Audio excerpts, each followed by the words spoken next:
Muitos americanos não sabem por que Oklahoma tem esse formato peculiar de cabo de panela. O que havia de tão importante para Oklahoma precisar dessa terra? Na verdade, essa faixa de terra costumava ser uma das partes mais violentas do país, onde todos os crimes eram legais, mas isso não aconteceu da noite para o dia.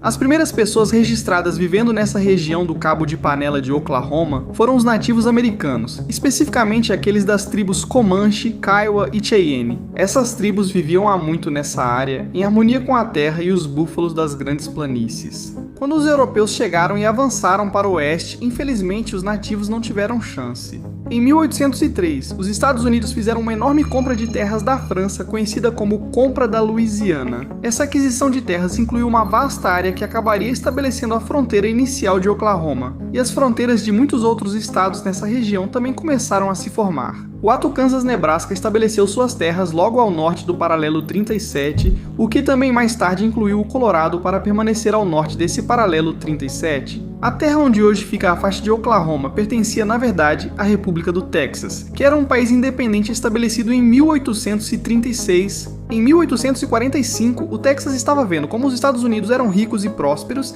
e decidiu que seria melhor acabar com a República e se tornar um estado americano. O único problema era que a escravidão era legal no Texas e suas fronteiras se estendiam acima do paralelo 36,5, onde a escravidão não era permitida.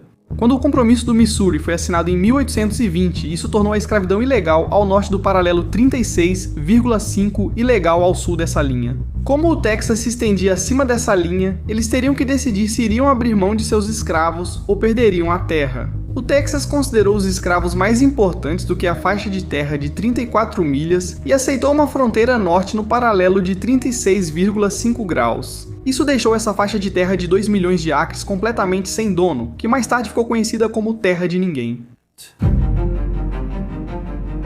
Pouca coisa acontecia na Terra de Ninguém até James Lane ter uma visão para a região em 1880. Ele construiu uma casa de barro às margens do rio Beaver.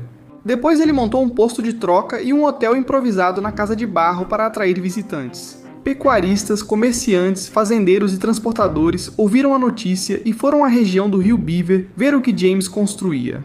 Os nativos americanos da região não gostaram e tentaram cobrar impostos de James e seus companheiros. Mas, como ninguém era oficialmente dono da terra, não tiveram sucesso.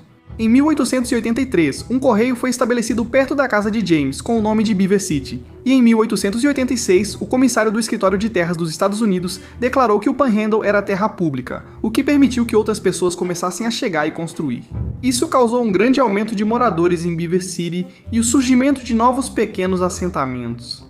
Beaver City logo tinha um salão, igreja, farmácia, mercearia, madeireira e até uma casa de ópera. Cowboys e fazendeiros começaram a vir para Beaver City nessa época para se afastar de suas famílias e esposas. Como essa terra não tinha leis, havia muita degeneração acontecendo nos bares e bordéis. O crime estava começando a sair do controle em Terra de Ninguém, onde pessoas conhecidas como Road Trotters chegavam a uma casa de barro e diziam aos ocupantes que tinham direito prévio àquela terra, e que se não lhes pagassem em dinheiro pela terra, então as pessoas que viviam na casa de barro teriam que se mudar. A maioria dos colonos nessas casas de barro pagava os Road Trotters, sem saber que ninguém era dono daquelas terras, pois o governo declarou todo o Panhandle como terra pública.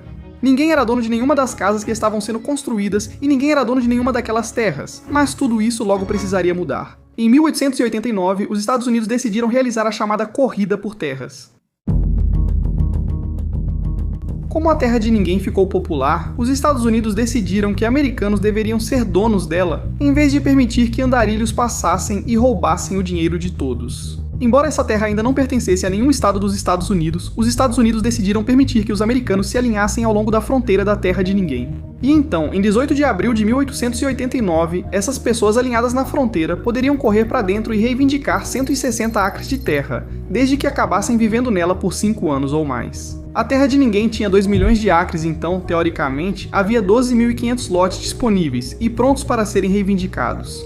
Esse acordo fazia parte originalmente do Homestead Act, em que os Estados Unidos incentivavam os americanos a se mudarem para o oeste, mas foi durante essa corrida por terras em 1889 que eles abriram um acordo para incluir a Terra de Ninguém.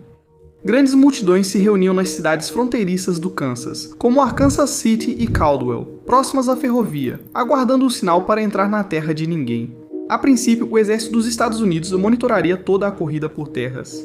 Porém, o exército não tinha pessoal suficiente para vigiar todo o perímetro da terra de ninguém. Alguns notaram falhas na vigilância e entraram escondidos na terra de ninguém antes da hora para garantir um bom pedaço. Os que entraram antes eram chamados de Sooners. Os Boomers tentavam entrar legalmente na corrida por terras, originando a expressão de Oklahoma, Boomer Sooner.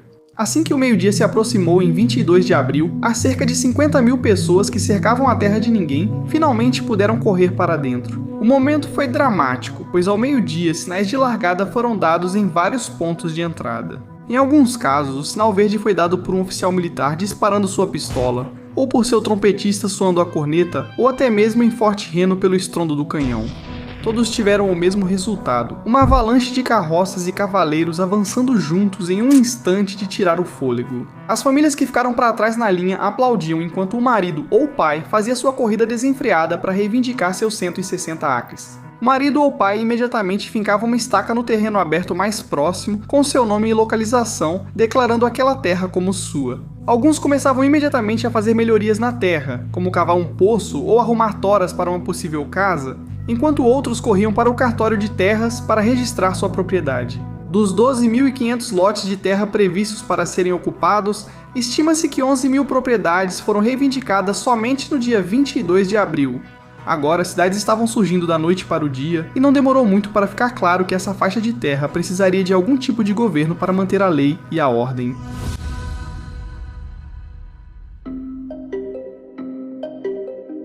Em 1890, pela primeira vez, desde que o Texas cedeu essas terras, a terra de ninguém passou a integrar um território dos Estados Unidos com o Ato Orgânico de Oklahoma, que criou o território de Oklahoma e incorporou o Panhandle. O Panhandle continuou crescendo, e em 1907, o Panhandle de Oklahoma tinha mais de 32 mil habitantes, o que na verdade é mais do que o Panhandle tem hoje. Também nesse ano, Oklahoma deixou de ser um território e se tornou oficialmente um estado dos Estados Unidos. As coisas estavam indo bem no Panhandle de Oklahoma, até que chegaram os anos 1930.